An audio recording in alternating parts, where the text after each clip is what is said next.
Rocco. I see Rocco. We got an interesting email this morning. you. Damn. Good morning. Oh, you And did? did you talk to the guy? Oh, yeah, we had Johnny call back, so why don't you hop in on this? Listen. You gonna tell us off channel? We Rocco online right now? no. We tried to call. I tried to call him this morning. No, I talked to him. Yeah, since you said talk to him, I was like, Everyone's like, "What's happening?" oh, I got Good a morning. text change with him. We All right. I'll talk to Baxter and then you can fill us in. All right. Let me find everybody. Just start saying hello to everybody else. Hello. Look, I'm just gonna fill him in on the story. So Yeah, we did the catch us UPS up where video. we're at. Yep. Did the UPS video, right? And where the guitar, UPS basically said it got destroyed. Yep. Sorry, nothing we can do about it. And then the dude finds his guitar at a guitar center, right? Yep. That's the deal. That's right. Sorry, I'm just getting logged in. Keep rolling. Yeah, you're fine. And so we don't have any personal stock in this at all. No. We're just you and Baxter just riffing about it on a YouTube video. So, dude emails us and says, "Hey, you guys are way off on the video. Yeah. If you want the scoop, call me." And then we tried to call him this morning, but apparently Baxter had allegedly. talked to him. Baxter talked to this Allegedly. man last night. In case you're wondering what all the ruckus is, there's a live studio audience. We do. have a special guest on the green couch. He's here. We'll Handsome. reveal all later. It's There's like looking at older Baxter with a beard. There's wait. a clue Well, I in the guess chat. you have a beard. a clue in the chat. It's just chin strap beard, though. Just chin. White beard. Kevin Walsh. We got Greg. We got Honey Yeah. Picks. Honey I need Picks. more honey picks. I do. Tell him to send me some. After years of Baxter making fun of mine and Jonathan's Now he's like, picks, "Oh my God, I he's gotta play come Honey to Picks." the dark We've side. converted him. No, I like that one that he got me at the show. He's like, "They're all trash, but that one." We've I'm just all kidding. been there. This is the one right here. Whatever this one is, this material. I'm gonna need more of these. Anyways, Alex, we got Matt from Charleston. Matt, I'm coming sort of your ways in a few weeks to Edisto. We got everybody. The mayor, we got John, we got Ned, supposedly. Anyways. FedEx is the guy that makes my life more difficult. Yeah, we don't roll with FedEx, honestly. It's not our dig. Now they bring us all our little fenders. They show up in their little van. Bam! Want to know our last name? I'm holding the old red eye this morning. Just because, why they say, why do you guys hold guitars but you don't plug in and play? I don't know, because we're fidgety. Yeah, I mean, we're just like, fidgety. I like to blame it on the ADHD Maybe that we're plagued no with. one says that. No one says it. I've never seen anybody say it. I'm just kidding. Well, actually, some people say it. I don't Plug wanna hear those that. things in. I don't wanna hear that. Plug them in. Wear my Mama Tried shirt. Man, what a day. And I gotta give everybody an update that I'm back to my glory in my coaching, taking on the 9 through 11-year-old league baseball. Without having to kill him. No, I had to throw down on him the other day. I had to race him. You ever think about throwing a kid like a lawn dart, like really just hurling that bastard? There's some little kids in my team I could throw. Yeah. My kids are too big. They're too big. They're too large. But I think there's some kids I'd throw. I told my brother's fiance I was going to do that to her. The She's about the problem- size of an 11-year-old Listen, boy. here's the greatness of being like in the South, in a small town. You kind of have to worry about when you're coaching that parents are like, "Oh, don't yell at my kid." All of the parents on my kids, I'll whoop they're your like- ass, they're too. like, "Listen, you do whatever you want to these kids. Whatever you want to do. So it should be. Performance-enhancing drugs, whatever. Yell at them, make them run." Does that mean I have to get like a 19-year-old girlfriend who tells me what to do? What a disappointment.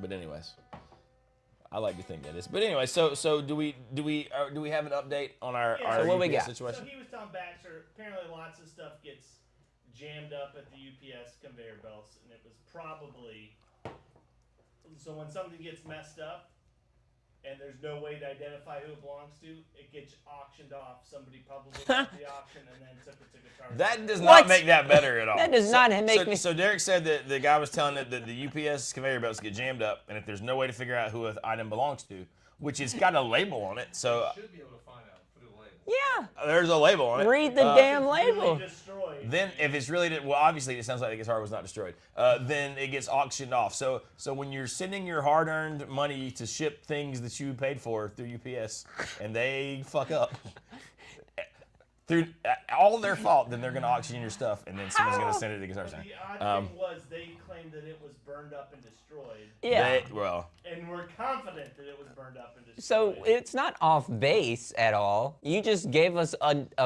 you made damn it worse. a route. Yes. Possible- One of many Ned's- routes that it could have went down now. Ned's like, where do I find these UPS auctions? I mean, I Exactly. mean, right? I'd love to. Jonathan is Yeah. the next Bill Belichick. What Yeah. the hell is that? Don't question it. John, I am he is the savior. the winningest coach in Pee Wee baseball. It's baseball. Did you find your ring yet? You know what? I haven't really looked because I'm lazy at home. But Two-time state champion Jonathan Robinson. vaguely, I mean, I was on the team. I was on Warm Body. Legend. Um, Local legend. Local hero. local loser. I did just get a notification that my 25th school, what do you call them? Reunion, class reunion is going? happening this year, and that makes me, God, that's, no, I'm not You going. Good job. No. Good for you, man. God, I've Fuck never that been. shit. I don't even know if we've ever gotten ourselves together enough to have one before. My 10-year reunion's next year. No. I'm not going. I mean, it doesn't. Fuck make no. sense when What you the hell am I gonna do? same town.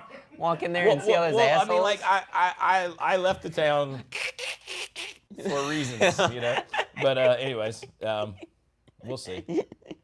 Ned, thank you. Thank you, Ned. Ned says my beard trim looks great, strong and handsome.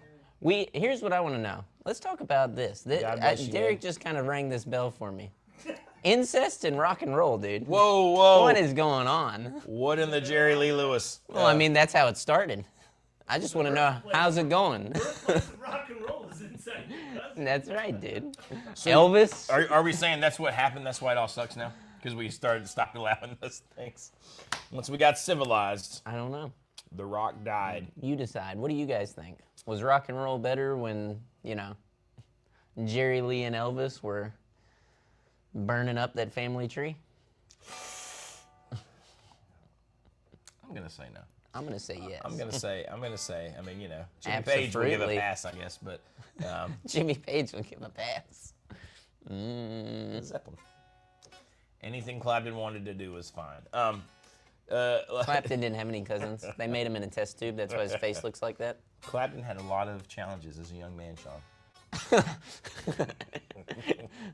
His grandma was like his mom. It was weird. I know. That's a whole thing. It's a whole thing. You ever heard that thing about Bob Dylan, how he kind of made the myth? Yeah. I think Eric Clapton grew up, mighty well off. Mom, give me a Diet Coke. I need a Les Paul. I don't know. Nah, I don't know. I don't know. I mean, listen. Clapton didn't really steal Harrison's girlfriend. Oh, Sounds yeah. like no. it was just everyone was on drugs. No one knew what was happening. Yeah. It was a different time. No, yeah. It was the best of times. It was the worst worst of times. Yeah. Yeah, it wasn't like a stealing thing. They definitely, everybody knew what was up. They traded for a Les Paul. Yeah. It was no big deal.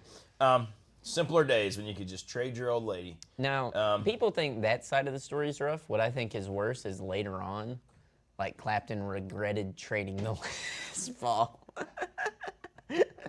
Like everybody's like, oh, George Harrison, what a monster. Yeah, yeah. Well, I'm like, I don't know. Sean? He fucking regretted it later. Sean, the Les Paul's still around. You know who isn't?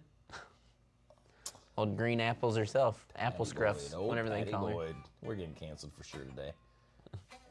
I can't wait till we get canceled for real. I don't think anybody knows who Patty Boyd is. It's fine. I mean, like, you guys probably know who Patty Boyd is, but most people don't. Layla. Who? That's not her name. Her name's Patty. Yeah, but why do you Don't think give her why a do you- sexy name. Why do you think he called it Patty. Layla? Why do you think he wasn't? You think originally he was like, Patty, you got me on my knees, and then the producer's like, nah, it's not gonna work, Eric. Sorry. Which Allman Brother played on that record? Dwayne. Dwayne leaned over. He said, "Hey, no, ain't no girl named Eric, Patty gonna be it." Patty's not gonna do it for me. I like to think that is that's what happened. Did you ever trade a guitar Patty. for a girlfriend? I once the first, like, who was this? That's how I got my wife, actually. No, listen, this is funny. So when I was a young fellow, and I'd moved to Charleston, and I was playing guitar, and I needed a decentish, nice-ish acoustic, and I found this old Taylor. Back then, Taylors were cool. You know, this was like 2001. This just in. Back then.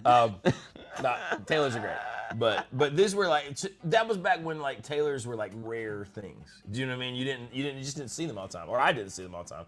And I found this one in a pawn shop, and I remember taking this old. I think I took like all this. I was the worst customer because I walked in with all this junk to trade for this decent guitar, and the old man was like, "You gave me everything but the girl there, ha ha ha," and then just stared at Christy, and Christy was like, "Oh my god." So you know, I feel like I could have traded Behind the at counter that point, now. but I didn't. I was a gentleman. Good on you. So you know. Okay, I feel like Ned has the best stories. Let's see. My dad's plumber tried to set me up with his daughter. I read that as my dad's a plumber and tried to set me up with his daughter, and it seemed worse. Fitting. Ned. Fitting, So I'm though. glad that I just read it wrong. Ned And when gets she it. moved out of Rock and town, roll. he gave me a banjo, and I always felt like it was a consolation prize. I mean, that's good. The banjo. It's fine. Let's talk about what's your most soul-crushing gig and why was it at a country club? Oh, wait, no, that was just me last night. Where else could it have been? You know what I mean? Um, I don't think it gets much more soul crushing than that, though. There's a level of I mean, entitlement. there's some rough ones. Dance, monkey, There's some dance. rough ones. If you've ever played at Carowinds, I can only assume. and I'm not talking about like the stage where like people pay to come see you. I'm talking about when you're one of the little weird side things. Also a bad time. Well, we talked about this with Baxter going to New York. Agreed. Is like playing in the subway, fine. Playing on the subway, Didn't we show that Not video on fine. here one day? when the girl singing and the guy jumps out of the subway. Is it really the best gig to be a bartender at a country club? I mean, I guess I could see that. I guess if you, I was a You know. bartender at a country club. how'd you do? Great. See. Great, and then you if you're shrugged. probably employed by it. It's probably pretty good, but Possibly. okay. Chris's girl is taking him to CME on Saturday. I think that's Saturday.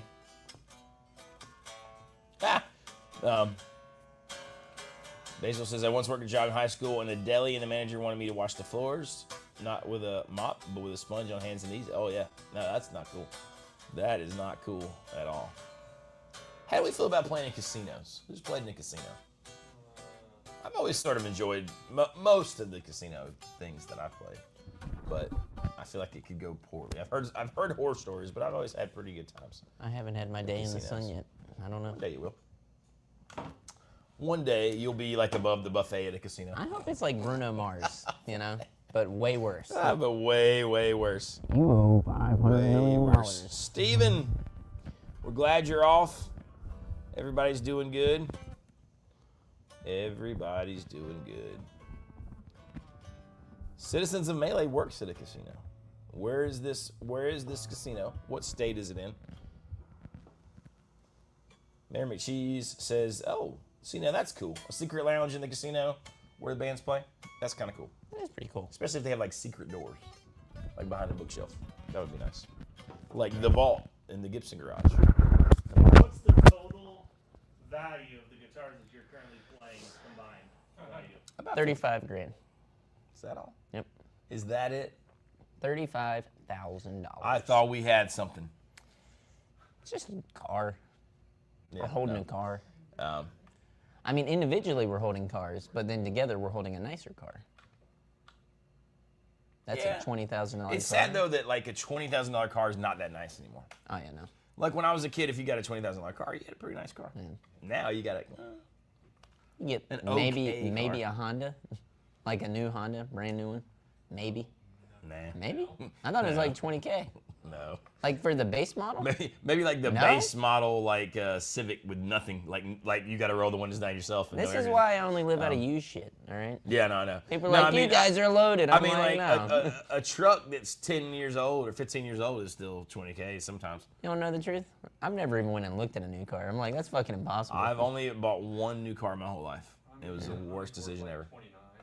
29. Yeah, for 29. a I Honda wasn't that Accord. far off. No, that's like that's a basic. Yeah. Yeah, I mean, Greg you're says they're acting like like I'm $20,000 fucking car. I mean, crazy. I really, was like, seriously, it's no kind way. of You can get a average Honda new in car 20K. price, says Chris Thomas, $50K. That is insane. Insane. But I feel like that's gotten really higher really quickly. So if you think guitar prices are bad, just be glad it's not Yeah. like cars. I mean, I can't get behind that. I don't know.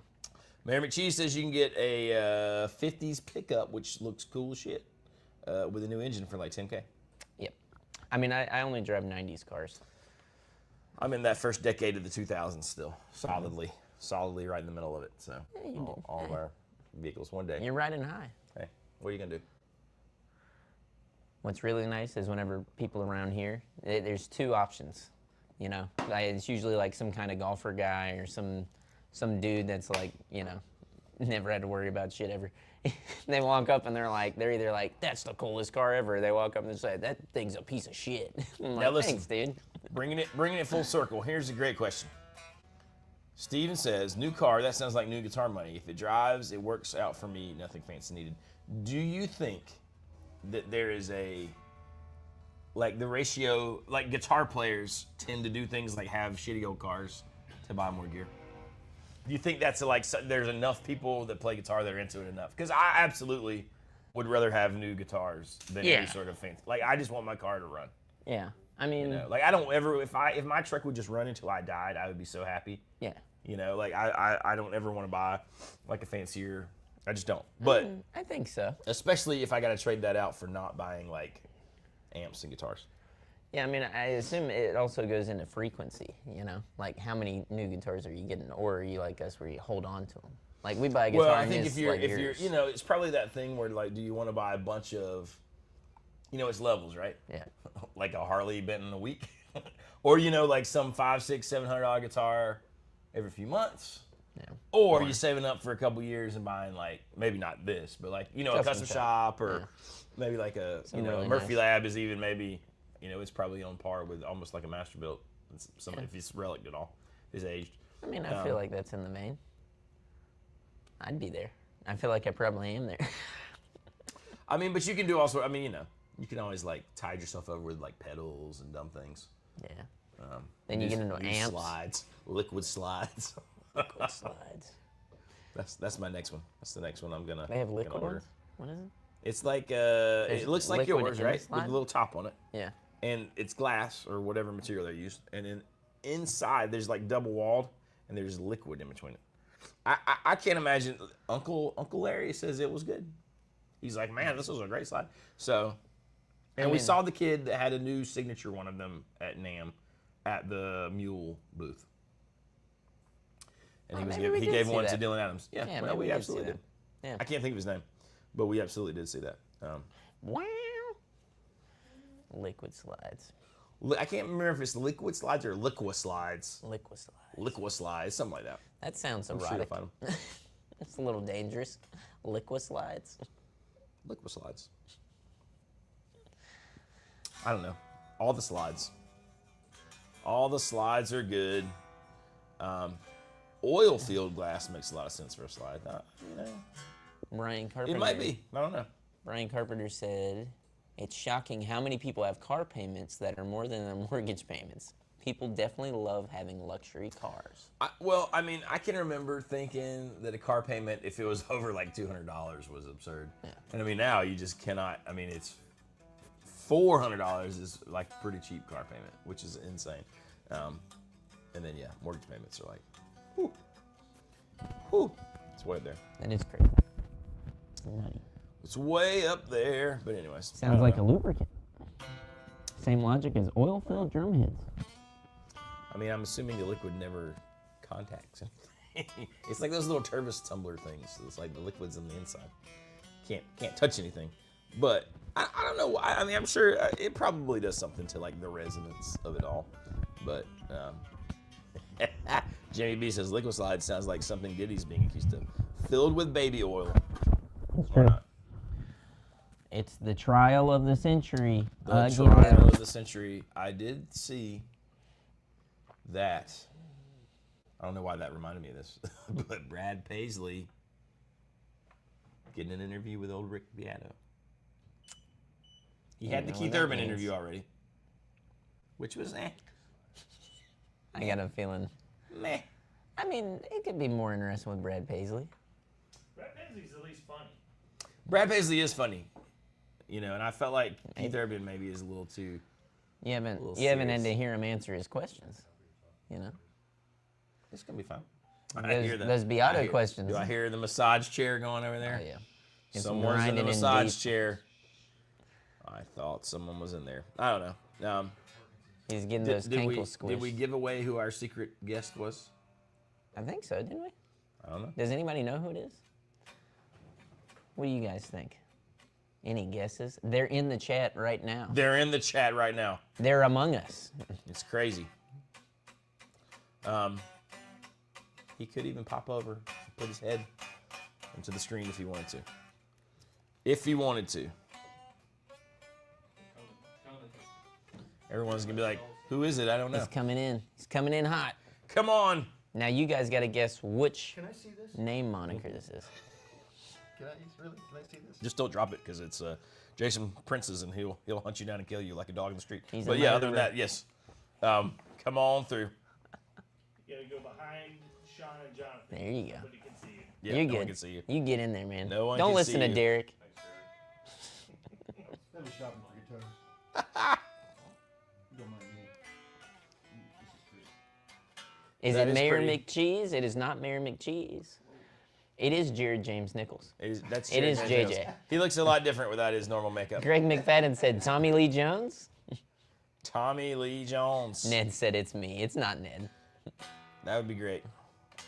Ned should come visit us. It's UPS and he's about to lose that Oh guitar. my God. Eric It's Clapton. going to Derek Clifton. it's going to the auction right now. If you go back way up to the top of the chat, someone said good morning from the East Coast this time. It's Mr. Mark Stanton is here with us, which we got to hang out with Mark at the old Woodwire and Bolts when NAMM was going on not too long ago. So that was kind of fun. I think there has to be some sort of fun news that we're missing. What was so soul crushing about the country club gig, Johnny? Was it the crowd? Well- the venue? The vibe? The people? You know, there's a lot of things. It's more, I don't mind being background noise because that's lots of gigs, right? That's breweries, that's all kinds of places, restaurants. But Yeah. when you're so separated from the people, Yep. right? And then at one point they go to have dinner, like, cause this is all a corporate event, all right? They go to have dinner on this porch that's like 100 yards from me, and I just had to turn my whole sound system and play from this weird little gazebo that I was under, and like I can't really even see them, you know? And I'm like, I'm not sure if they hear what I'm doing, and I look like I'm in this field alone, but I just got to keep playing because it's just like contracted. Dance, Smokey, I dance. also felt like it was a lot of work for not that much more money than just a normal gig at a brewery where I actually like interact with people where I enjoy. Well, And that's so I'm like, that's you know, supposed to be the yeah. win, right? It's supposed to be like, Thank you, Mark. you know, what is it? If you take those gigs, it's supposed to be like, oh, it's super lucrative, and I feel like yeah, it wasn't super that's what I lucrative. mean. It's like And, corporate gig, right? When I got there, and they're like, oh, you're out in this gazebo in the middle of this field. You couldn't drive there because there's a golf green between it. So obviously they can't let you drive up. So I had to haul all my junk, all your which shit. was just, you know, my tower and stuff. But it's like 4 trips, probably, you know, a friggin' quarter of a mile. Yeah. I can't roll a cart over the. I was just like, okay, all right. That'd be pretty frustrating. It was mostly that. Way Huge released a new pork pickle pedal. Oh, let's look at that. Let's look at it. The pork The pickle. Mighty Woodrow. Mighty Woodrow, we got to talk about the unveiling of your new parts caster. Memorial Day sales are bigger than We got to figure it out. Why'd you make that announcement back there? I'd be excited to hear that. You want me to yell it? Yell it, Baxter. What? Did you hear that, Sean? We're working on Monday? Is that what I heard? No. Oh, There's God. going to be a special sale Well, how are we going to sell if we're not here on Monday? online. Oh, Online only. So I will be working on Monday, just at home. You will. What's it called? What's it called, Jeremy? The pork pickle? I'm messed. They had one. They had that one that was for base.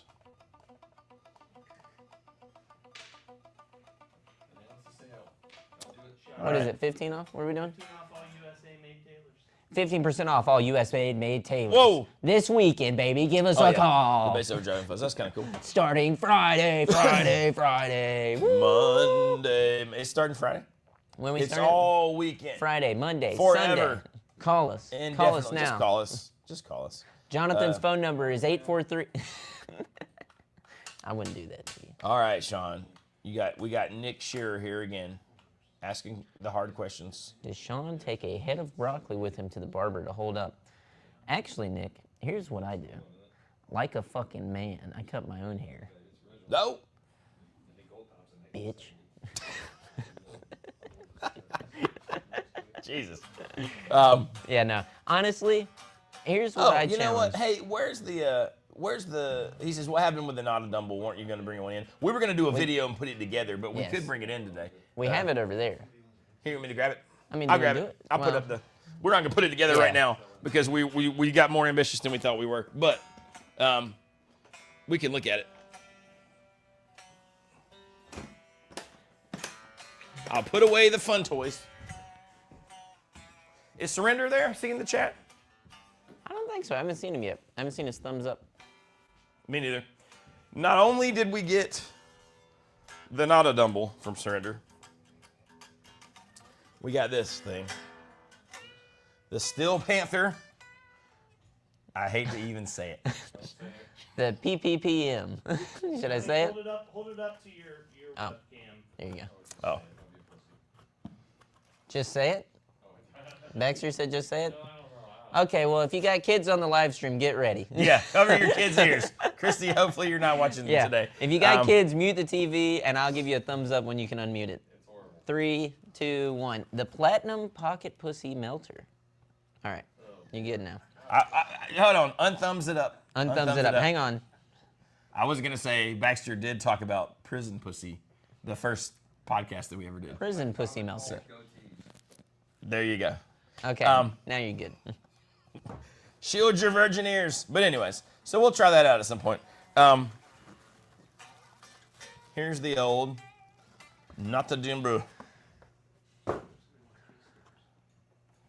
our what I table's so love- cluttered. Is it says not a Doomble until you put it together, which I love. That's kind of funny on the inside. I just love the little 9-volt, the little electricity sticker. I don't know. I think that's fun.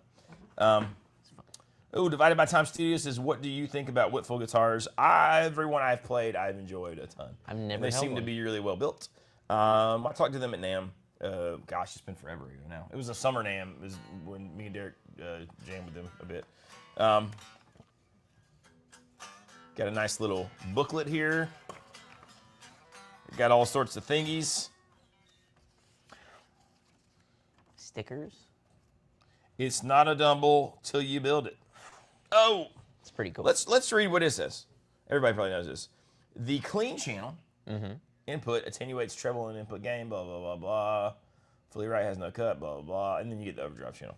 Very nice. So we got little assorted washers, nuts, A little cable in there. little cable. Oh, Goop. goop and a pin. And those little. Does anyone really use the feet on the bottom of pedals ever? I guess if you weren't gonna Velcro. I think we should start a petition that we do not need little feet on the bottom of pedals. But at least, thank God, you give the You get option. separate, yes. Because I hate having to pull I them give you off before I put the Velcro on. Done. Knob. a bag of knob. It's just one knob in a bag. Yeah, that was. And then lots of knobs. I think it's an extra knob. I think this is neat. It's a little vacuum sealed. That's neat. You're supposed to break that thing in half too. Bam! Like an egg. Pretty awesome. And then The box. the little enclosure.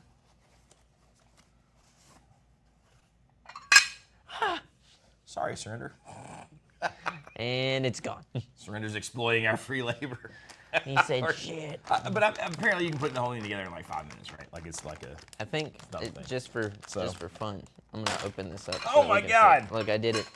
It's got to be a totally clean, sterile environment, Sean. Is that what they say? No, I don't know. I just say things. Look at that. That's neat. Look at all the stuff. Hey, we could all be pedal makers. I mean, it's easy, right?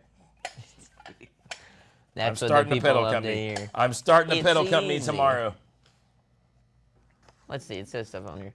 Thanks to Mr. Mayor for kindly letting me study so many wonderful devices I have never seen. I thought you were bullshitting, and we were talking about Mayor McCheese, and then I realized that no, it's actually. It's on there. Yeah. We're talking about John Mayer, I suppose. Who? Who? Oh, God, I don't want to hold this anymore. No, I'm kidding. All right, so his first amp was 1963. Year after year, they arrived with more and more mystery. Who could know? Not a dumble. John says we should goop it and then lick it. Hey, don't Does it think look a of little good bent? time. It looks a little benty. Semiconductors are made of a crystalline glass. Yeah, they are. That's funny. Rip Howard, a brilliant man who loves shaping sound. Okay, Surrender says, please sign the inside of the pedal casing, a proper COA, and some DNA like hair. Thank you. We can do that. Oh, we can I can do just that. shake my beard over it right now. DNA. I'll All the put some of DNA this you want. broccoli top in there for you. Arthur says he did not goop his. I don't know. That's if I would right. goop The mine either. hand-wired Hoss. I need a shirt that says a hand-wired Hoss. Dang it, or a hat. You know, if How good that would be. let's just hypothesize if somebody was working on something that was like a signature amp or something, Oh! maybe it should be called the hand-wired Hoss. I don't know. Who would do such a thing? I don't know. I do feel like if someone was doing such a thing, they could take all their marketing from our live stream one-liners, our funny one-liners. we The have those. hand-wired Hoss. Elijah would think that's funny because I always call him a little Hoss. I always tell him when there's Hoss talk on the live stream. He thinks it's funny. He's almost healed from his tonsil adenoid nose, like whatever surgery they did to him. where they shave down his Ugh. things. I don't. It's a horrible, It horrible sounds horrible, thing. man. Where they go in there and like, They got to call that something else. like, oh, you can't breathe. Let's put a corkscrew in your damn nose and grind it all up. Cool. Ugh. Yeah. No. Horrible. Our creature said he didn't goop his, then he did goop it. He said no difference in sound. Of course, it sounds better gooped. No, it wasn't a deviate septum. It was adenoid removal, but they had something called turbinets. They're like these little pockets in your nose, apparently. Then they sucked them all out, and like the dude literally said they was like vacuum sealing them. I mean, they don't stay vacuum sealed, but it's just so they can heal and the inflammation and stuff can kind of go away. Which seemed counterintuitive to me because I would think you would have to drain, but I don't know. I don't know either. I guess they drain it, I guess they suck it all out. But that's what it was. So it was adenoids, tonsils, and then the turbinet thing, but not a deviate septum. That is pretty not that, because that one's supposed to be pretty horrific when they had to do that, but it wasn't that. Separate. But this was but bad ever enough. deadly. I mean, I had my tonsils out when I was like 10, and I remember it kind of sucking, but Has he been eating a lot of ice cream? that's all he's been eating. Good. But Ice cream gets old after a while. Though. ice cream gets old, yogurt. He's a little hoss too. He probably wants a piece of Popsicles. meat. You know. Dude, but I knew he was feeling bad because he just laid on the couch and didn't want to eat ice Don't wanna do cream. nothing. Man, you want to go get a milkshake? No. Like, hell no. I was like, oh my God. Or me go get you a milkshake? No. No, Dad. Please. Just lay there, being all pale. I could tell he's thinned up a good bit from just laying on the couch for 7 days and not eating any solid food. He's gonna be a different kind of hoss when we see him next. He's already back to being slightly obnoxious, so it's fine. He's fine. Mostly to his sister. What can I say to piss mom and sis off today? Basically. Pretty much. I. But he's good. It's fun to see everybody's kids hitting that like 11, 12 age range, and just the things that I've heard y'all say that they said. Like Derek's son he said, these shoes are fugly. It's like, oh, you can't do that, dude. That's awesome. Well, I mean, we to be fair, we all got good kids here. Oh yeah, no, they're great kids. But they still, I was gonna say, just that's kids, just especially funny. the boys, they just push the boundary, right? Yeah. They just push the boundaries. They're Well, like, that's like you saying- what can I get away with? What Let's did just see. Elijah say to Christy? He was like, "You're Oh my God. you're being irrational," or something like just the Listen, this is in the circle of trust, right? circle of trust. So, Elijah and I, we go to the farm like almost every Friday with my dad and do some work and things. And it's sort of part of Elijah's like school. He works on the farm. But anyways, so he's always getting sort of privy to conversations that maybe an 11-year-old boy. So anyways, This is rock and roll. sometimes these conversations, they kind of revolve around females, like that sometimes maybe females are not the most logical or not the most reasonable, Not that I would say that, but one day, I suppose someone, maybe my father, I don't know, said something about women being unreasonable. There you go. And I had this talk with Elijah on the way home. I was like, listen, man, you're gonna hear some of these things, but you just gotta remember like what's said on the farm. It's on the farm. It's just us, right? So we literally get home, and I don't remember if it was that afternoon, or the next day. Christy's getting on to him about something in his room. Yeah. And to be fair, it was a little nitpicky. But you can't say that. You got to like back up your partner, right? But so I walk in there at the end. Not at the end, I'm behind Christy. And he looks at me and he gives me this side eye thing and he says, unreasonable. Right, Dad? And I was like, oh, God. That is the funniest I thought we were damn both shit. going to die because he said it. And then I had to answer for like, what is he talking about? What's that mean? What does he mean? It was a disaster. It was all hands on deck. It was bad. Unreasonable. And I it would have love been that. fine if he hadn't to like wink, like side at me and be like, right, Dad? Right? I don't Am I know right? how Right, you Jesus. wouldn't bust out laughing. Well, that because was- if I was- I look forward to the days that I have kids and some shit like that. Because I'm being like, that's hilarious. I was Way to go. horrified, but I was also thought it was the best thing anyone had ever said. But we've learned some valuable lessons since then. We had a few situations like that, but I think it's awesome. it was good. It was good. Do we That's have awesome. got any fun new things in the shop? Trying to think if we have anything cool that's come in. You got a bunch of cool customer guitars that came through. Yeah, Well, those are most of what going we've out. had the last few weeks have all been. Yeah. We got a ton of customer guitars right there together. Man, listen, we can talk about this, I feel like, in the live stream. We've been getting customer guitars stupidly quick. Like, if you're thinking about ordering a custom shop, and you want to wait like 2.5 months. And my only theory about it is that sometimes when you order them, and it's like not that heavy of a relic, Yeah. that if you like the stars align and they're like got all these things prepped, Yeah. and then it's like bam. There it is. Because some of them are still taking, we're in that 6 to 8 to maybe 10 months kind of thing. Yeah. But, and the great thing, because sometimes these things are negative, right? They've still been amazing guitars. Because you kind of worry, like, oh, if it's quicker, they're rushing it. And Yeah. that doesn't seem to be the case because the relics have been great. They've played great. Assuming that you don't hate relics. I know how some of you feel. But, it's good stuff. We got Anus asked us a question. What? How do you overcome crippling stage fright Without drugs?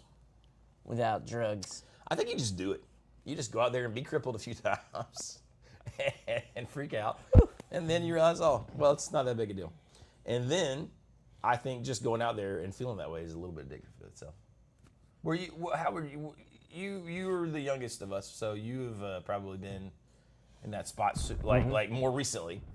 So when you first started going out and playing with like the Left Early Band, how did you feel? I know you had bands before Well, that, I but that was the gonna first say- like bigger stages. and- Yeah, mine was kind of fucked up, I'll say, I guess. I started I've out. heard the Applebee's show. Yeah, I did all that, no stage fright. And even going into Left Early, no stage fright. Violet Exploit, no stage fright. And then, towards the end of all that stuff, I don't know what happened or what started to happen, but I got to the point where it was like really bad. Like I vomited blood one night because I just like wouldn't stop stressing, like I gave myself an ulcer and shit. I don't know why. So that's not as much stage fright like that. That's almost like, I think what happens in those situations is the stress of it all. Like when Yeah. it stops being as fun Well, and the stress of it. yeah. You And know? looking Like, back that at happens that, too. especially when everything's Yeah. on you and it's sort of like an original project. But you know? I don't know, like it got to the point where I was like, I don't even know if I can, like, I'm like, can I do this kind of thing? But like, I feel like I've gotten over that now. I can also remember like being young, like being kind of stage fright the first few times, and then not stage fright, but like you don't get to be on stage enough that it's like old hat, that it's like second nature, and so Yeah. you still kind of feel like you're not afraid, you're excited, but then Yeah. it never goes. You're like, oh, I don't know if Yeah. it went great, and then when you finally get to that point where you're consistently Yeah. on stage, where you're just like you're just Yeah. as happy or fine or calm or normal Yeah. on as you are off, and that's when I think you can really relax and kind of I hit feel your like, stride. Like I like the stage legs, like Jennerai calls it. yeah. Um, I saw William Robinson picked up on something. He said, Sean's a little touchy this morning. I Oh. am. We'll say I'm a little bit of a prick today, and I don't know why.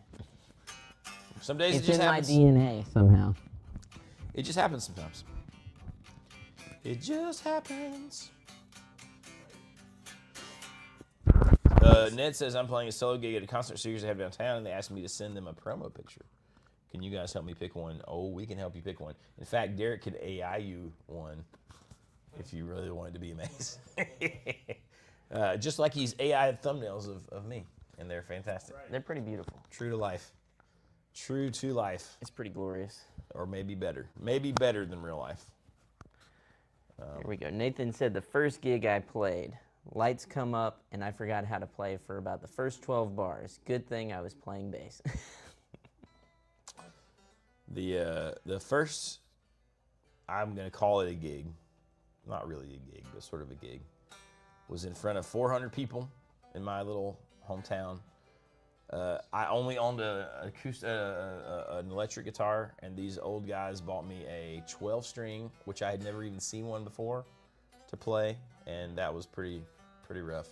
But it fixed the whole stage fright thing pretty early on. yeah. I bet Baxter has fun stories of these things. Yeah.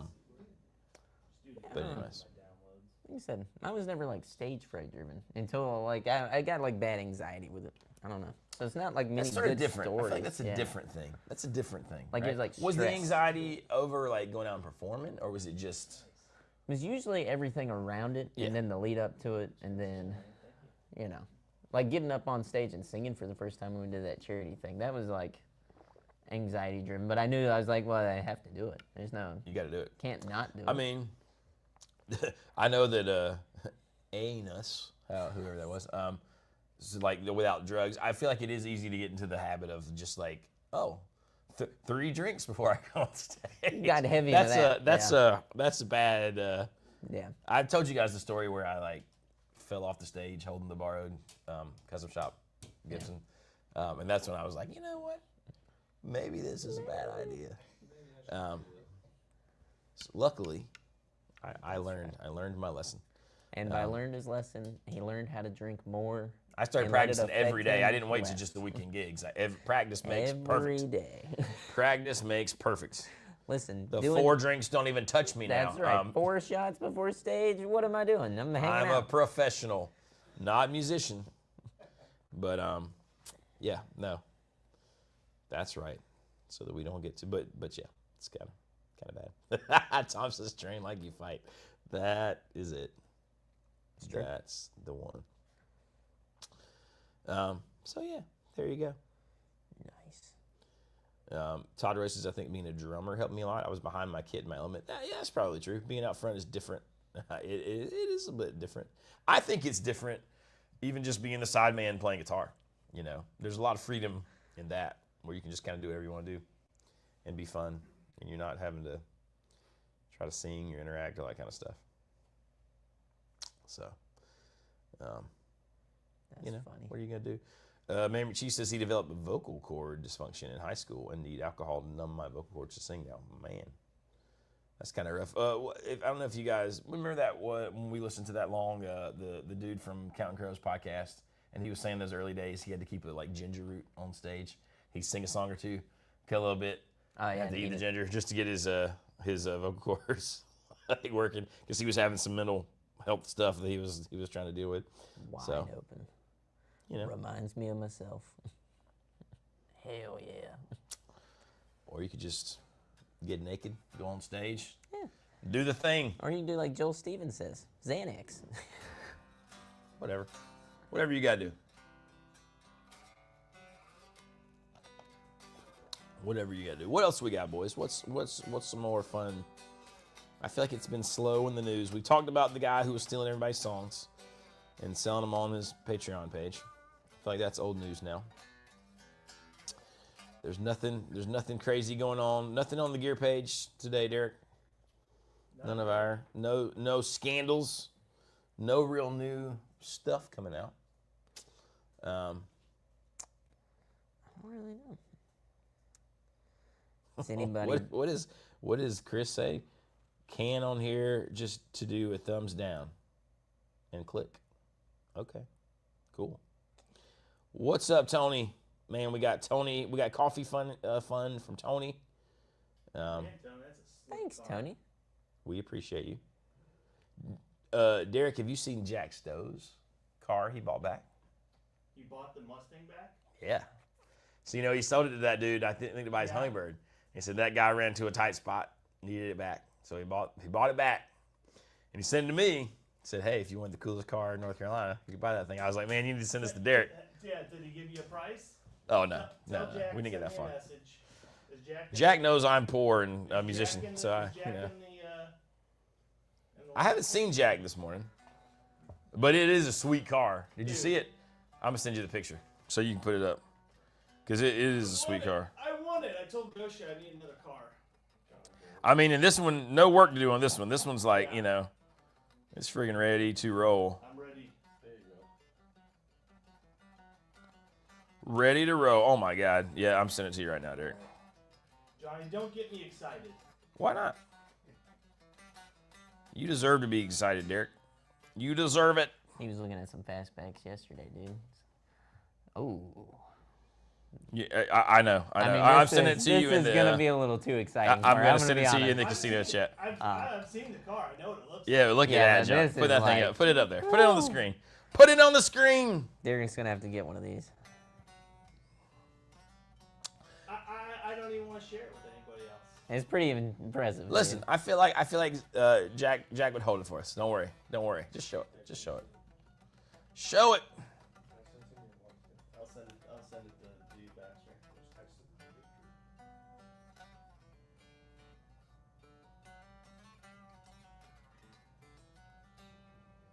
$2. Okay, we'll answer that, Brian Carpenter. Victory Deputy Combo Amp. Sean? It's cool. I haven't been able to spend enough time with it yet, and we may or may not have one here that we should just play more. But I don't believe we have a combo. Do we have a combo? of No, that? that's the sheriff over Yeah. there, isn't it? I think the deputy. Oh, isn't it back there? Well, there you go. Look at that. So we'll play and get back to you. In fact, if you want to shoot us an email, we'll tell you more. Everything I've seen about them, the little bit I've messed with it, I like. But yeah, we'll spend a little more time with it and tell you that. But I think first impression is that you couldn't go wrong.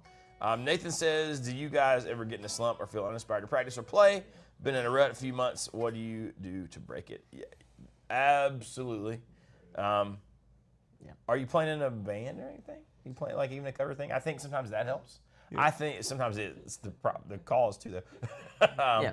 Yeah. Well, I feel like it can go two ways, right? Burnout, or you're just uninspired.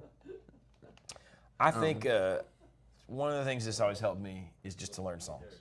Yeah. Like, don't try to just randomly keep practicing. Like, go just make a list of songs that you always wanted to learn and haven't learned, and just make yourself learn those songs. And even better if they're not for anything, right? Or songs that you'll never play live. Just learn cool songs, because that's I don't know. That's always sort of helped me. I think doing that, and then also sometimes take a break. You take a couple days off. Next thing you know, you pick up the guitar and you're playing stuff you never even thought of. You're like, wow. That is nice occasionally. I do that. I've never been a big That's always been tricky for me. Yeah. Because that's just kind of what I do to unwind. But Yeah. but that's mindless, on the couch at night, Noodling, unplugged, yeah. noodling, So. But I mean, there is yeah. I think we all have been there. I know I have. I get there and I'll be full-on burnout mode, writer's block, weird things like that. Yeah. You know. Generalize says bingo, but I really do think that's a great thing. Just pick like classic songs or whatever songs that you've always said, man, I should learn this. It doesn't matter if they're way too hard. It doesn't matter. Just something for your brain and your hands to work on for a while. And I think that really is helpful, you know. But and partly because I think when it's a song, there is a sense of accomplishment when you do it. Yeah. You know, and make it some weird style that like because I used to get in this rut of like learned so many songs that I didn't care anything about for gigs, you know, like especially when I was playing on Broadway in Nashville. It was just this constant barrage of like Luke Bryan songs or stuff. And there's nothing wrong with that. They're fun, you know, but when that gets to be just like a drudgery, then I would go learn stuff that just had nothing to do with the music I was going to play like in front of people for money, you know. And I don't know. I think that's a good, I mean, it could be fun. Yeah. Yeah. Exactly what Jenner said. Learn the songs that make you excited about it. The stuff that got you into music in the first place. So yeah, that's it. Solaris Moon. I don't know what the yelling price is. Oh, Magnatone question. Hey guys, I have never played a Magnatone amp. Just as a point of comparison to an amp that I know well, how would a 112 Magnatone Twilighter compare to a Tone King Imperial? It's got some similarities, but if I'm not mistaken, the Tone King's got the different channels, and the Twilighter obviously does not. So only master volume on the Twilighter, right? And I still think the Twilighter is probably. I haven't spent that much time with an Imperial, but I think it's got a little more of the Fender scoop thing, right? Yeah. And the Twilighter doesn't have that as much. Like it's a little more.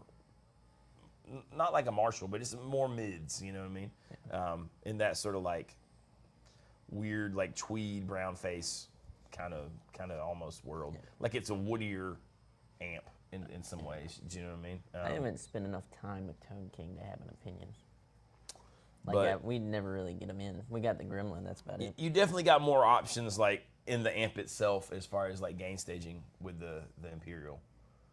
But the way that the Twilighter, really all of the like the ones that originally like the Brown, like the Legacy series and the Magnatone stuff, they just break up in a really cool way. I know that people run them clean all the time because they're such loud amps anyways. Like even that 112 is so loud, the Twilighter is, but it doesn't get much louder after it starts to break up like anything else. It's just got a really neat character that's sort of Fendery.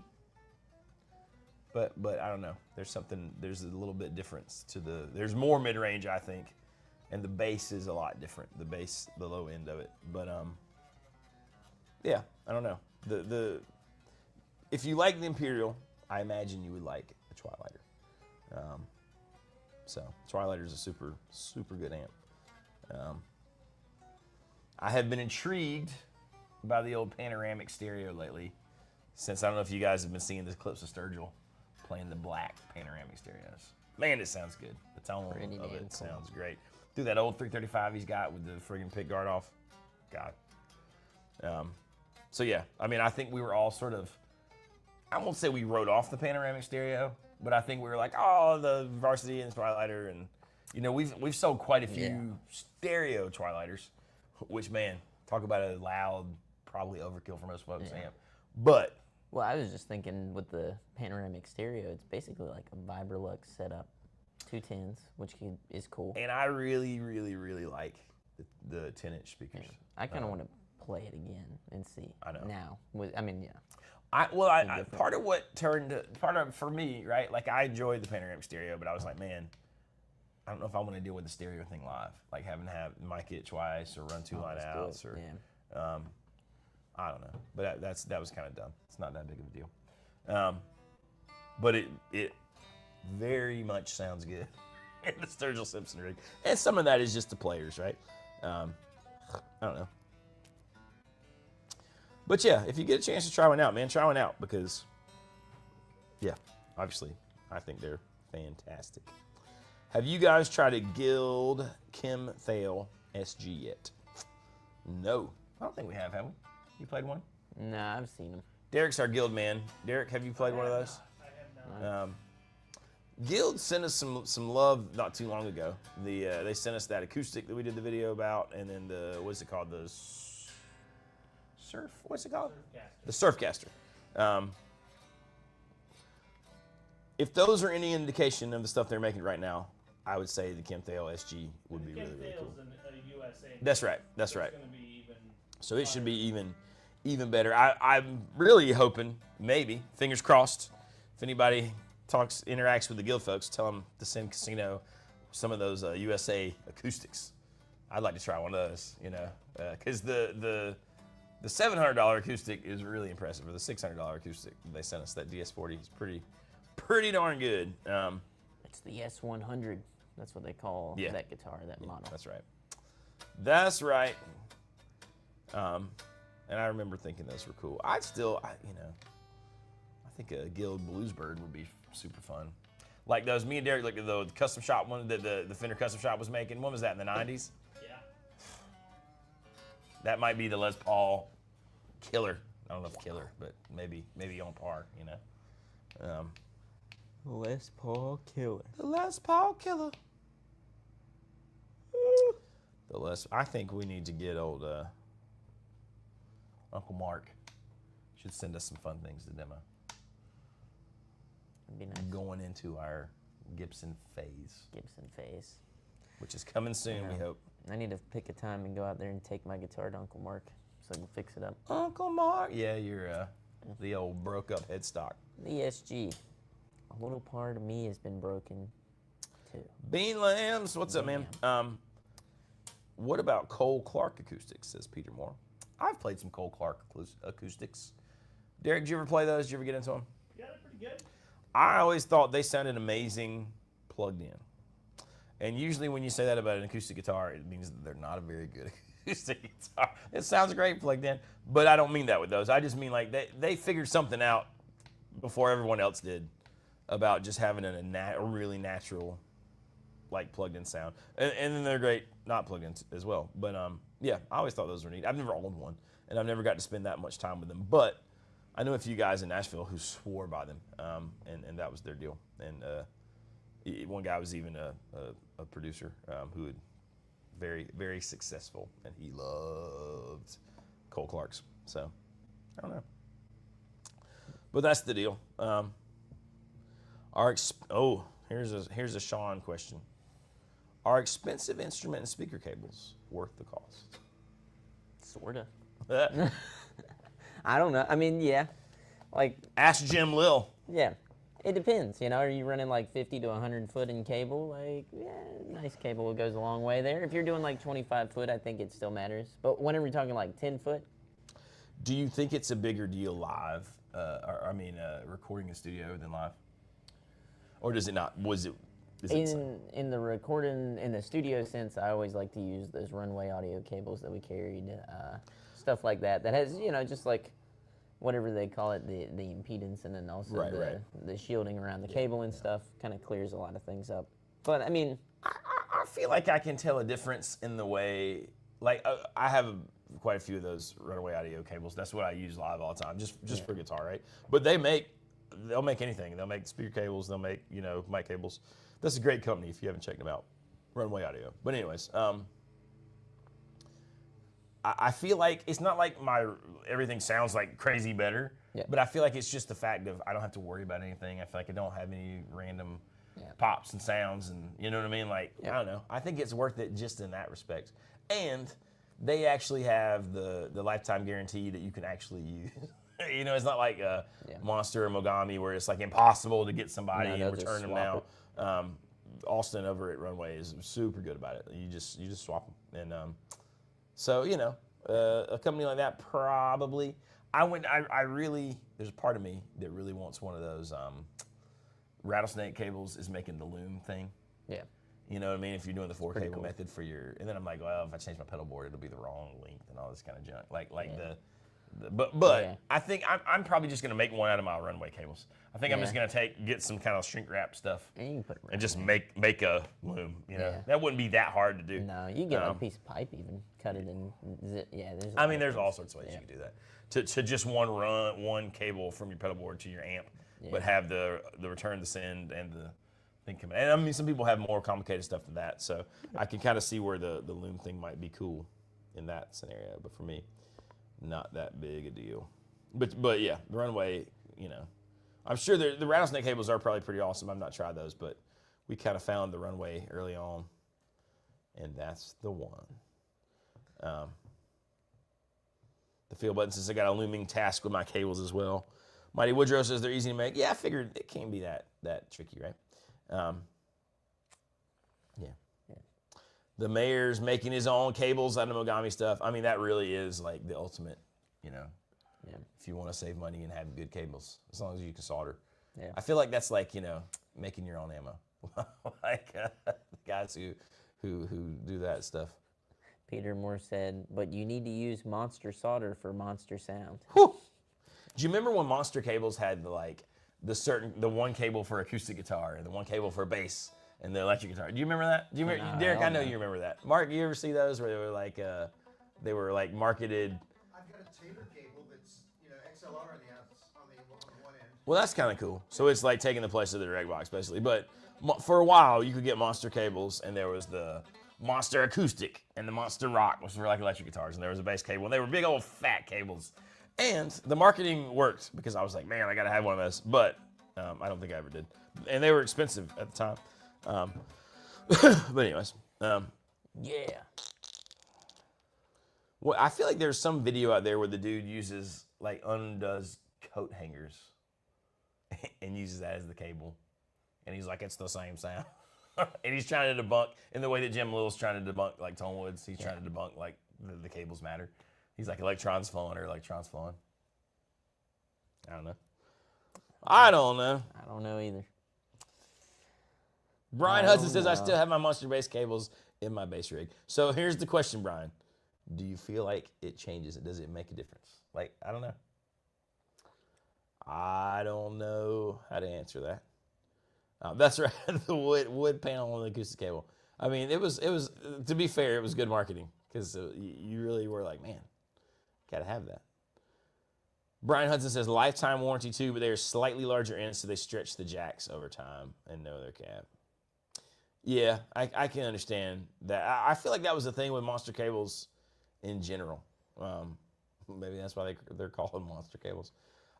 The thing about them, man, is I used to buy Monster cables pretty much exclusively. And, you know, you could take them back to Guitar Center, plop it on the counter, and they give you a new one. And then when they stopped that, I tried to return one. In fact, I still have that cable. It's been sitting in my friggin' little music box for years of odds and ends. Because it was a long one. It was a really nice one when I bought it. It stopped working. Guitar Center's like, oh, you can't return them here anymore. You got to call them directly. Call them, and it's like, go on the website. You go on the website, and it's like, call this number. You call the number. It's like, look on the website. And I felt like it was impossible to actually get the RA number to actually return it. So after that, I was like done with the Monster cables. Nice. So I don't know if anybody's had a better experience returning them in the last little bit. But Basil says, who's the Dumble of cables? I don't know if there is a Dumble of cables. I can remember when like Mogami was just the standard, and maybe it still is. But I feel like everything else now, there's boutique-y. Yeah. You know, there's all the like Runway and Rattlesnake, and for a while it was the Lava cables everybody was into for their pedal boards, and it was George L's for a while. You know, Too many I don't options. Too many options now. I like that Peter Moore just used the phrase "prattle on." We do kind of prattle on, but glad to see you too, Peter. But yeah, Eric says Revelation cables in Vancouver make excellent cables. I imagine there's lots of excellent cable makers out in the world. It's probably kind of regional wherever you're close to. But Hosa? you know, Hosa, Hosa. the OG, used to have all sorts of. My pedal board used to be nothing but mismatched, random colored Hosa cables, like the squiggly ones. But yeah. been there. Generai says, I remember back in 07, I paid $50 for my old 10-foot monster cable with the huge gold ends. Yep. And I remember the George L era. Everybody had to have George L's for a while. That was like the thing. And then I remember like when Diodario or Planet Waves, whatever you want to call it, first came out with their little solderless cables. Mark says Rattlesnake Cables really wanted his business, and their customer support was top notch. That's cool, Mark. Did you order custom ones? Did you order? Yeah. They're like Just by email, guy responded Yeah. immediately, ordered the cable, and came a few days later. that's what it seems like. And you know, I know that our buddy from Tontuga Effects always raved about them. You know, because he would order. He's done a couple of giveaways and stuff with them, and said that they were really good. I like Runway kind of functions the same way from what I can tell. You know what I mean? Like they seem very similar. But I'd feel good ordering cables from either of those guys. We used to carry the Runway in the shop, and then we just kind of stopped reordering them. Not because of them at all, just because, I don't know. I don't know if it made a ton of sense for us to sell them, but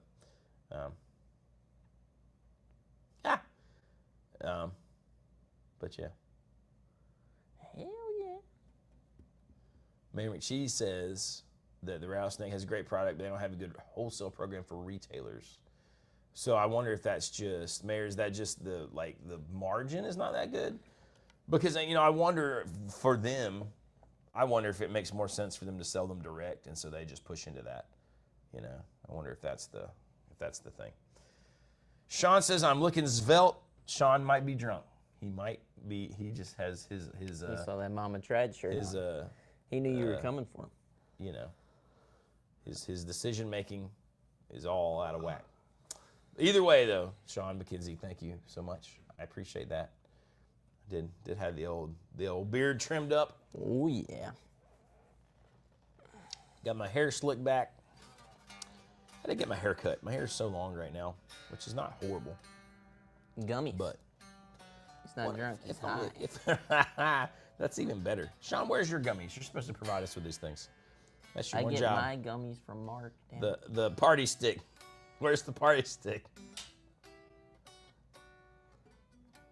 Ernie Ball cables are good. You know what? I have been ridiculously impressed with the little flat Ernie Ball patch cables. Those are nice. I put those suckers on when they came out, and I've had them ever since, and I feel like they are very good. I feel like that is good. They're easy to maneuver. Yep. I like that I can get them up and I can get my pedals real close together. That is the key. It's nice. That's the key. You know. Nathan says if I don't have to screw the end on periodically, I consider that a good cable. There's a lot to be said for that. I've got these old. Who made them? It was something. I think they were Diodario cables, and they were called like. They had some kind of catch name like the American blah blah blah, and they're great cables, and I've had them forever, and they still work. They're just black, and they got funny. They got little fancy kind of looking ends on them, but not the over clunky like Nutric looking ends. Yeah. And I think that's why I like them. But Yeah. that's the thing. You never have to screw the end back on. You never have to do it. Nice. Lots of good things. You guys are making me want a rattlesnake cable.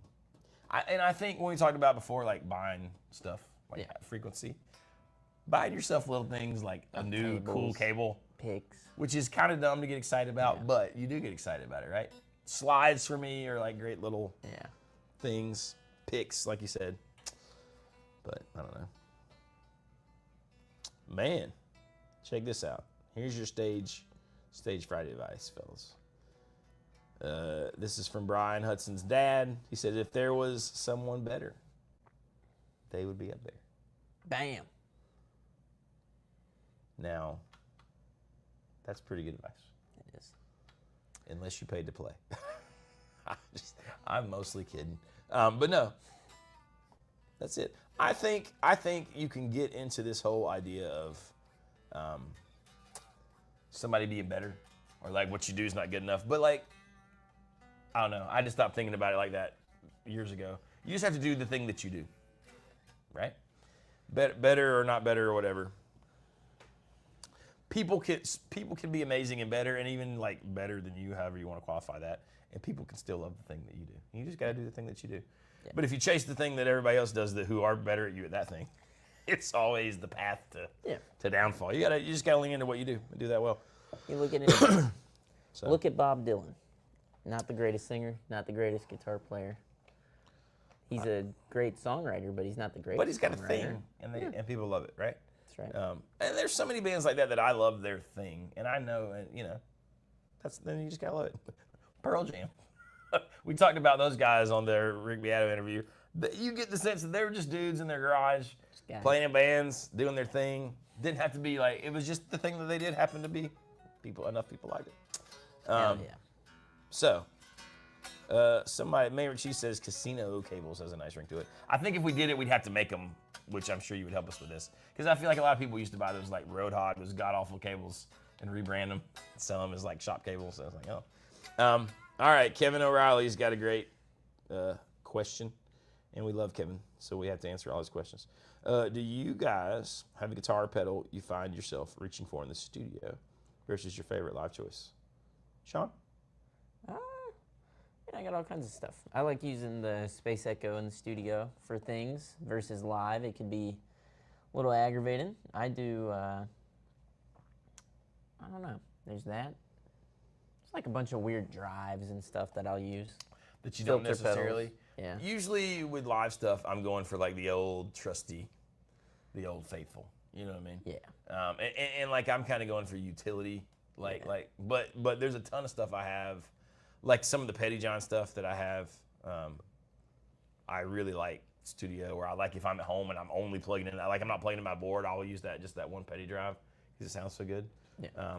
But it's not always the most useful thing live. So yeah, I think so. I think I have different things that I enjoy, like home studio recording versus, just playing live. That's right. But then some of the stuff that I love live, it's hard to go wrong with that recording too. So I guess it's a mix. If anything, I'll have more junk available to like switch things out if I'm really in the studio, like really recording. Yeah. Which is why I think you see all the studio guys have like these ginormous boards with Crazy switchers shit and buffers and Bradshaw rigs and blah blah blah blah. Yeah. Just go. And then when you see the live guys doing that, it's because they got to recreate all that weird studio stuff. But Aaron McChee says I can make a custom cable in 5 minutes. I used to repair cables at the first little shop I worked at out of the boat shop. So I'm very much equipped to work on some cables, but they're fine. 2 questions we got to answer. Well, this is not really a question. Basically, Tiffany said I had the idea to take a modular approach to pedal board and have the mod board, a core board, and a fuzz. And it's gotten out of hand so fast. My God, does it get out of hand so fast? I think Sean and I can both relate to that. You have this great idea like, oh, it's going to be, I can just switch it, and now I just ended up with 3 pedal boards, which is kind of an amazing point in my life to be at, but sometimes irritating. Now, here is a great question. By the way, before we answer this question, did you see Uncle Larry's guide to all the overdrives that are worth a damn? I saw the video. I have had 0 time. You should watch it because it's kind of good. He basically tells you every overdrive pedal he's ever liked, and basically says all the other ones suck, which is kind of fun. But anyways, the RC booster is what made me think of that. So, is it worth getting the RC booster if you already have a full-size TC Spark? Is it worth the upgrade? Is the newer RC Booster Classic Edition as good as original RC Booster? I don't know because I haven't played the newer RC Booster Classic Edition. But I do know that RC Boosters sound amazing. And I think they do a thing that I don't think the Spark quite does. Like the Spark's a great boost. The RC has a thing it does on top of being a great boost. So I say yes. I say yes to the RC Booster. Now, whether or not you find an old one, I don't know about that, but the RC Booster is a legendary thing for a reason, I would say. And I first came across those when I first moved to Nashville, and like everyone had, and half the dudes I knew had an RC and an AC booster. Those are made by Exotic. So same people that make like the SP comp and the EP boost and all that stuff. But yeah, the RC is good. So I'd say yes over the Spark, or maybe with the Spark, because I think they're a bit different. William Robinson says he's pooped his pants once on stage. I mean, That'll fix your stage fright. I mean, what could be worse? Can only go uphill from there. Never done that. I have vomited, and I have seen plenty of my friends vomit on stages. I was with a bass player who peed himself on stage one time. Piss drunk? I guess so. There's a lot going on. There was a lot going on. Greg just finished his Not a Dumble assembly. Greg, I'm assuming you went at a leisurely pace since you were listening to us run our mouths. What would you say the build time was? Apparently, G.G. Allen did it all the time, Jonathan. Hey, whatever makes you happy. Todd Royce says Uncle Larry doesn't like clowns or screamers. He was very adamant. Anything based on a clown or a screamer, he's not into it, which I think is funny. But you know, hey, if anyone can make such claims and back them up, I feel like he's the guy. He says, but my Centavo, okay, love my Centavo, but I'm not a Tube Screamer fan myself. Tube Screamers are such a funny thing. I'll have a Tube Screamer on my board and be like, damn, this is the best sound ever. And then the next day, same room, same board, same settings, same guitar. God, I hate this.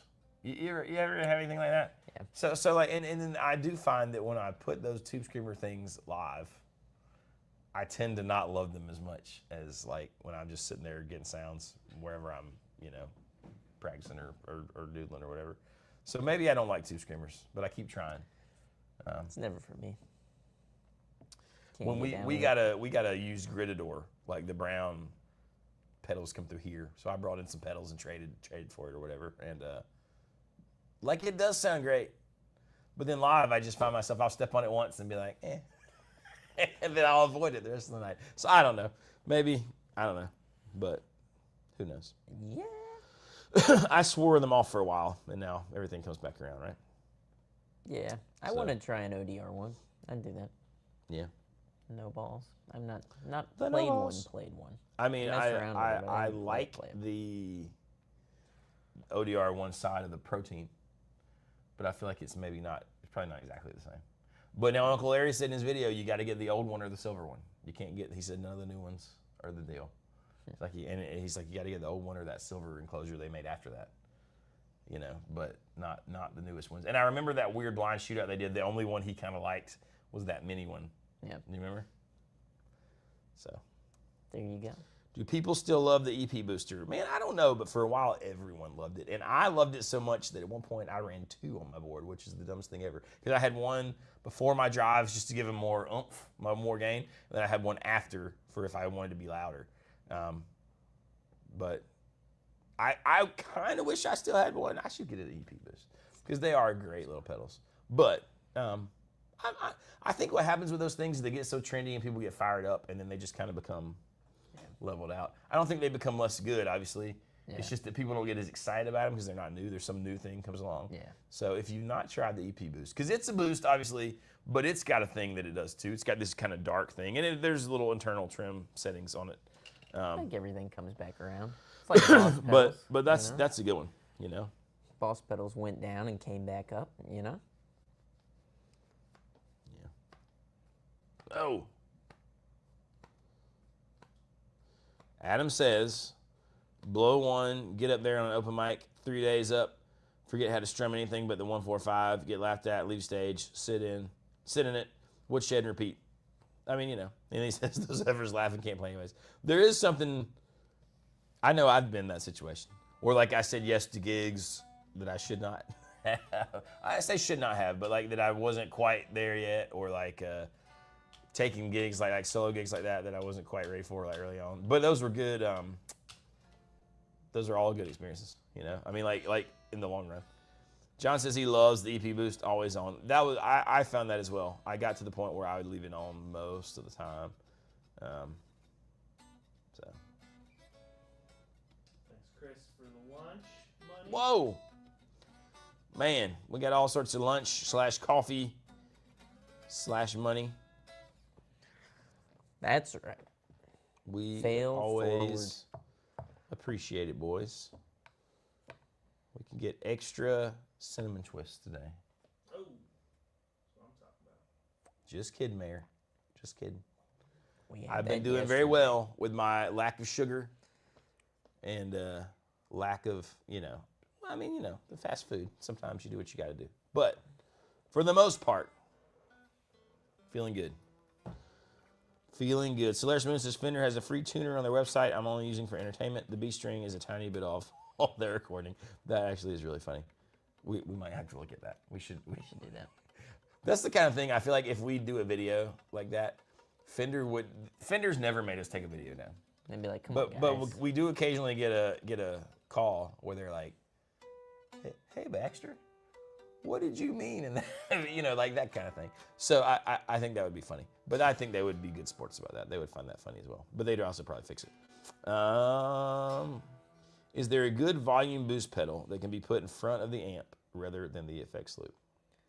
Man, any kind of boost like that, I always kind of dig them in front of the amp. But I know what you're saying, because if your amp's dirty enough, it doesn't boost the volume. It just makes it dirtier and more compressed. So, yeah. I don't know. I feel like that's more of like if you're running your amp and the headroom is totally gone, it's going to be tricky to put anything in front of it. Yeah. Like is my understanding. I could be wrong. You guys might know. Now, there are boost things with more headroom, and there are like things that will run and you get into like more money than you might end up having to use like a fancy pedal that's not necessarily just a boost as a boost. But the things that are running at like 36 volts, like there's a lot of pedals that you can run them at 18 volts and then it internally doubles it to 36. Like there's a couple pedals that, if you run it at 9 volts like normal, it internally doubles it to 18. If you run it at 8, and it'll run, most of them will run at 9, 12, or 18. Now, obviously, make sure you have one that does this so that you don't fry your pedals. But I think all those pedals, when you do that, right, like the higher the voltage, you end up with more sort of clean headroom, right? Like less compression, more headroom, more open sounding. So something like that might be the deal for a volume boost in front of a really dirty amp.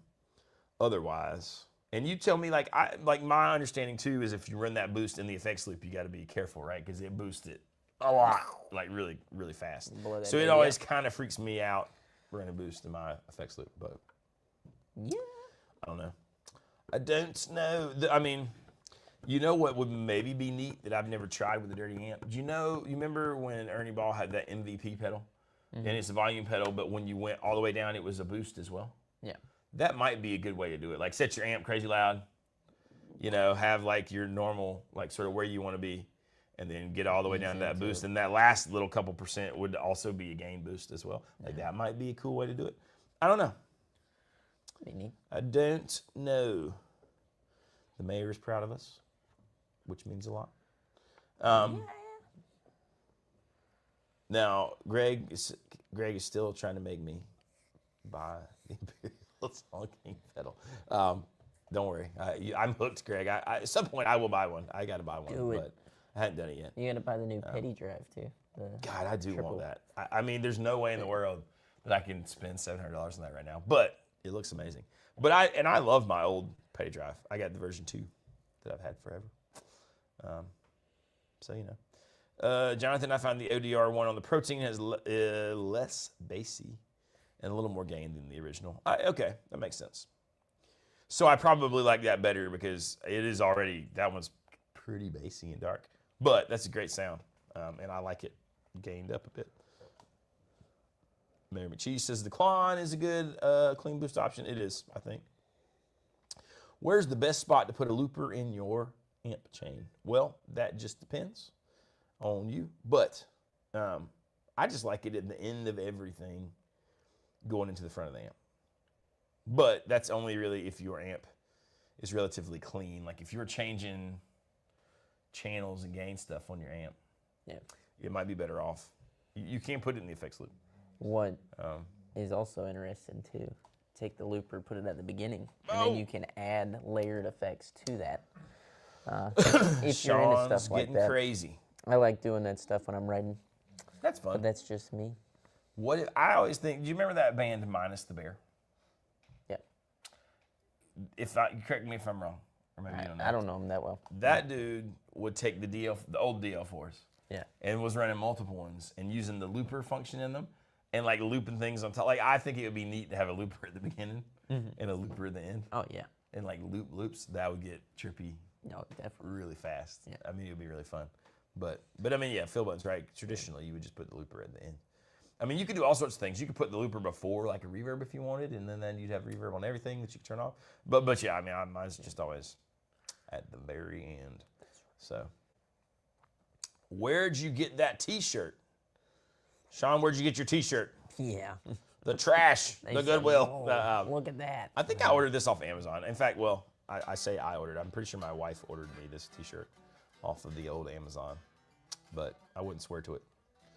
I've had it for a while. It's one of my honky tonkin' shirts when I go out playing the honky tonks on the weekends. Weekend honky tonkin'. Ned says, I saw Minus the Bear once because all my friends liked them. I got their CD when we got there, but then the opening band started. I returned their CD and got the opening band. So, who was the opening band? We'll never know. I could not tell you not one thing about a Minus the Bear song other than I remember reading about the way that dude used the DL4s and I thought it was fascinating. But not so fascinating that I went out and listened to his music. So, that's probably on me. Russian Circles. Russian Circles. I feel like I've heard that name maybe. I don't know. Maybe we'll listen to Minus the Bear and Russian Circles today. But anyways, I just realized, man, it's like 11:28. For us to have nothing to talk about, we went very long. But anyways, we appreciate you guys. Thanks for hanging out with us. Mr. Mark Stanton, live in studio today.